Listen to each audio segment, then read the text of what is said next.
তো ঝকঝকে, গলায় নাই শিকল, পায়ে নাই বেড়ি, হাতে নাই হাত করি, এটা আবার কি পাঠায় দিলেন? তা আল্লাহ জবাব দিবে, আমার বন্ধুর উম্মত খবরদার।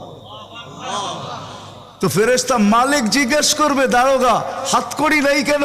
বলছে যেই হাত উঁচুতে ব্যবহার হয় ওটা হাতে হাত কড়ি লাগে না, যেই পাও মসজিদের দিকে চলে ওই পায়ে বেড়ি লাগে না, যেই কপাল আমার কুদরতি পায়ে জীবনে একবারও আমাকে পাওয়ার জন্য ঠেকায়া দিছে, সেজদা করছে, ওই চেহারা কোনোদিন কালো হয় না, গলায় কোনোদিন চিকন লাগে না, 3 জায়গায় আগুন লাগাবে না, খবরদার। চেহারায়, হাতে, পায়ে, বাকি শরীরে লাগায়া দাও।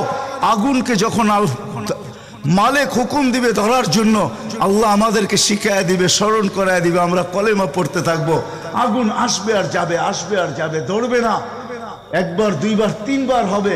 মালিক কোরা চার্জ করবে, লাঠি চার্জ করবে, ধরিস না কেন?